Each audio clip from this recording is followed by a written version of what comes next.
Assalamualaikum warahmatullahi wabarakatuh.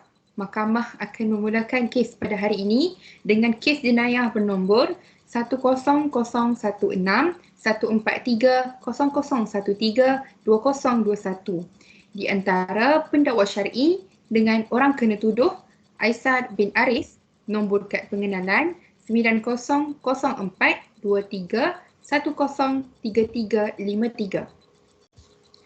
Okey, T, sila masuk.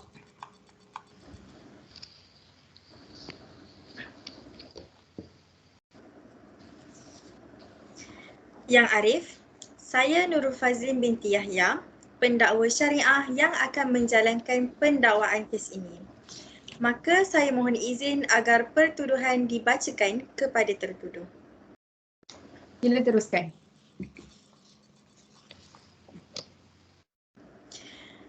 Bahawa kamu, Aisar bin Aris, pada 2 Januari 2021, lebih kurang jam 10.30 malam, bertempat di sebuah rumah yang beralamat di nombor 23 Jalan Bukit Naga, Kampung Bukit Naga, 45000, Kuala Selangor, Selangor Darul Ihsan. Didapati melakukan kesalahan khalwat di mana kamu didapati berkurung di dalam sebuah rumah yang mendatangkan syak bahawa kamu sedang melakukan perbuatan yang tidak bermoral bersama Aimi binti Aiman yang bukan isteri ataupun mahram kamu. Oleh yang demikian, kamu telah melakukan satu kesalahan di bawah Seksyen 29-1A Enactment Kesalahan Jenayah Syariah Negeri Selangor 1995, iaitu kesalahan khalwat yang menyatakan bahawa mana-mana orang lelaki yang didapati berada bersama seorang atau lebih daripada seorang perempuan yang bukan isteri atau mahramnya, dan apabila disabitkan, kamu boleh dihukum dengan denda tidak melebihi RM3,000 atau dipenjarakan selama tempoh tidak melebihi 2 tahun atau kedua-duanya sekali. Adakah kamu faham akan pertuduhan ini dan mengaku bersalah? Saya faham pertuduhan yang dibacakan ke atas saya dan saya juga mengaku bersalah. Yang Arif, OKT mengaku bersalah. Baiklah. Adakah kamu betul-betul mengaku bersalah atau mahu dibicarakan? Saya betul mengaku bersalah, Yang Arif. Adakah kamu faham kesan dan akibat daripada pengakuan bersalah kamu tersebut? Saya faham, Yang Arif. Jika saya mengaku bersalah, saya boleh dikenakan hukuman dengan denda yang tidak melebihi RM3,000 ataupun dipenjarakan selama tempoh tidak melebihi 2 tahun ataupun saya akan dikenakan kedua-duanya sekali.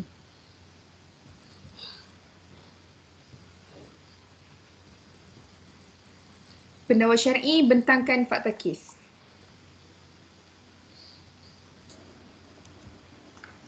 Dengan izin Yang Arif, izinkan saya membacakan fakta kes. OKT Aisar bin Aris berumur 31 tahun telah didakwa kerana pada 2 Januari 2021, pihak Pejabat Penguatkuasa Agama Islam Negeri Selangor telah menerima satu aduan melalui panggilan telefon daripada orang awam pada pukul 11 malam yang menyatakan bahawa telah berlaku satu aktiviti yang menimbulkan keraguan serta kelihatan sepasang lelaki dan perempuan keluar masuk dalam keadaan yang mencurigakan di sebuah rumah milik tertuduh yang beralamat di nombor 23 Jalan Bukit Naga, Kampung Bukit Naga 45000, Kuala Selangor, Selangor Darul Ihsan. Selain itu, orang awam tersebut merupakan jiran yang menetap di sebelah kanan rumah yang dimiliki tertuduh, iaitu Amir bin Yazid. Turut mengatakan bahawa dia mengesyaki tertuduh dan perempuan tersebut tidak mempunyai satu ikatan perkahwinan yang sah sebagai suami isteri. Tambahan pula, semasa aduan diberikan, beliau menyatakan bahawa aktiviti sebegini bukanlah kali pertama berlaku kerana beliau pernah ternampak beberapa kali keadaan sebegitu dan mengesyaki berlakunya aktiviti yang tidak bermoral di rumah tersebut. Oleh yang demikian, hasil daripada aduan dan maklumat tersebut, pihak PPA telah menjalankan satu serbuan di sebuah rumah yang beralamat sedemikian pada jam 11.30 malam. Dan hasil daripada serbuan tersebut, didapati seorang wanita yang berada dalam keadaan cemas serta berpakaian tidak sopan telah keluar dan pihak PPA telah bertindak memasuki rumah tersebut untuk melakukan pemeriksaan lanjut. Kemudian, ketika menjalankan pemeriksaan, pihak PPA mendapati bahawa terdapat seorang lelaki yang dilihat memakai seluar pendek yang hampir terlondeh dan tidak berbaju sedang berada di atas katil di dalam sebuah bilik di rumah tersebut bersama beberapa pil yang kelihatan mencurigakan di atas sebuah meja solid, kepingan plastik kondom di dalam baku sampah yang mana dipercayai telah digunakan beserta beberapa helai pakaian yang bertebaran di sekitar ruang tamu rumah. Oleh itu, pihak PPA telah menjalankan pemeriksaan lanjutan terhadap tertuduh dan pasangannya bagi mendapatkan penjelasan berkenaan beberapa perkara yang berkait dengan bukti yang dijumpai tersebut.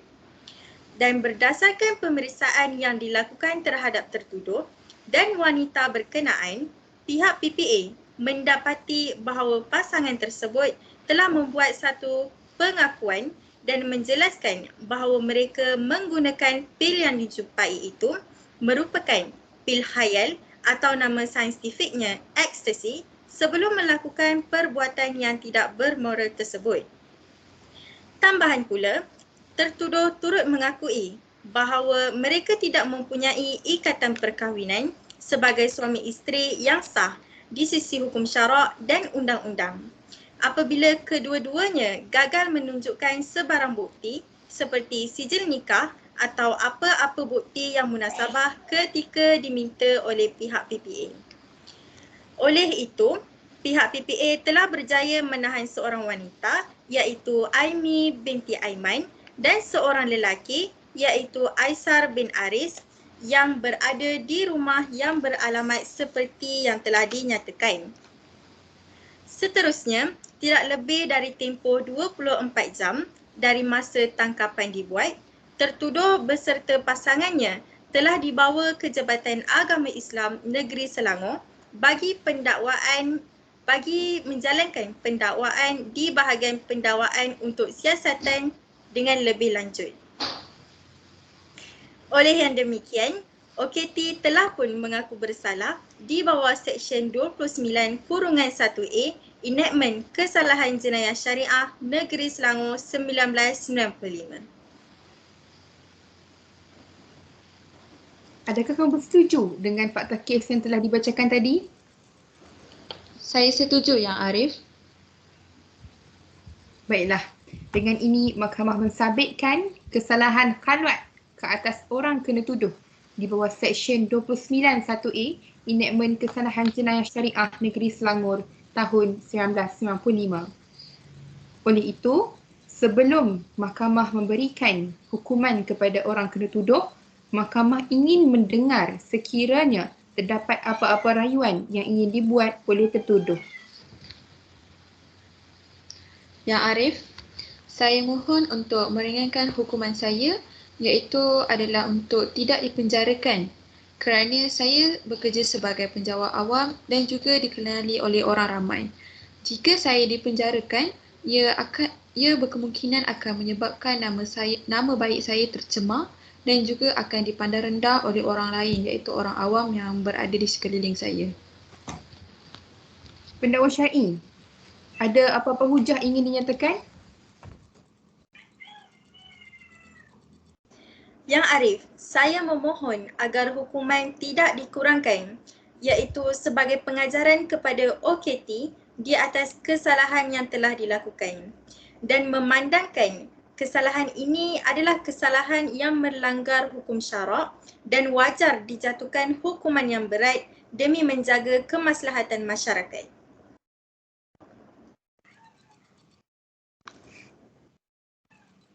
Baiklah, oleh yang demikian, sebelum mahkamah menjatuhkan kesalahan terhadap tertuduh, terdapat beberapa faktor yang telah dipertimbangkan oleh pihak mahkamah. Yang pertama, mahkamah melihat bahawa kesalahan kaluan ini sebagai jenayah yang serius kerana melibatkan pelanggaran terhadap larangan mendekati zina yang mana Allah telah jelas menyebutkan di dalam Al-Quranul Karim menerusi ayat 32 daripada surah Al-Isra' yang berbunyi A'udzubillahi minasyaitanirrajim wala taqrabuz zina innahu kana fahishatan wa sa'a sabila, yang membawa maksud dan janganlah kamu menghampiri zina kerana sesungguhnya zina itu adalah suatu perbuatan yang keji dan suatu jalan yang buruk yang boleh membawa kepada kerosakan. Maka bertitik tolak daripada ayat Quran inilah saya suka untuk merujuk kepada pandangan yang Arif Syamsuddin Ngah di dalam kes pendakwa syar'i melawan Muhammad Fazil bin Yusof dan satu orang lagi, di mana beliau menyatakan bahawa jika dilihat kepada hukuman yang telah ditetapkan oleh Allah menerusi hukum hudud, iaitu 100 kali sebatan kepada pelaku zina yang belum berkahwin dan rejam sehingga mati bagi pesalah zina yang telah atau pernah berkahwin, maka jelaslah bahawa ia menggambarkan betapa buruknya kesalahan tersebut sehingga pelaku zina berkenaan dihukumkan dengan sedemikian rupa.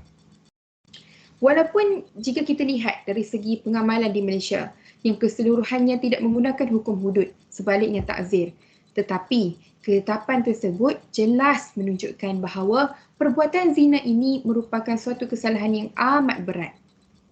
Selain itu, mahkamah juga turut mengambil kira faktor kedudukan tertuduh di mata masyarakat, yang mana tertuduh merupakan seorang penjawat awam yang sangat dikenali umum, terutamanya golongan remaja Islam. Oleh itu, mahkamah berpendapat bahawa perbuatan ini berkemungkinan besar dapat mempengaruhi golongan muda tersebut sekiranya mahkamah bertindak dengan memberikan hukuman yang tidak setimpal dengan kesalahan jenayah sedemikian. Dengan ini, mahkamah juga ingin mengambil peluang untuk menasihati tertuduh dan masyarakat sebagai peringatan kita bersama untuk sentiasa mentaati segala suruhan Allah dan menjauhi segala larangannya. Tambahan pula, masalah berdua-duaan antara lelaki dan perempuan ini juga sangat berbahaya kerana ia boleh membawa kepada perbuatan zina yang pada akhirnya dapat memberi kesan kepada kelahiran bayi yang tidak sah taraf hasil perzinaan tersebut.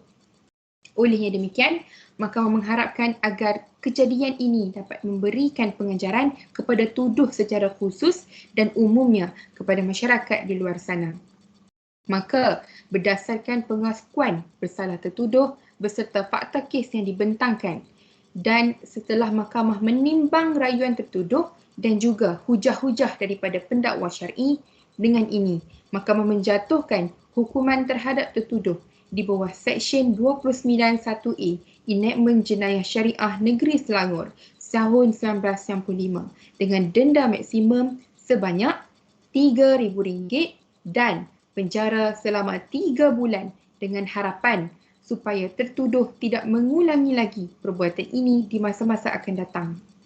Bagi mana-mana pihak yang tidak berpuas hati, bolehlah membuat rayuan dalam tempoh masa 14 hari dari masa penghakiman dijatuhkan, iaitu pada hari ini. Sekian, mahkamah bersurai.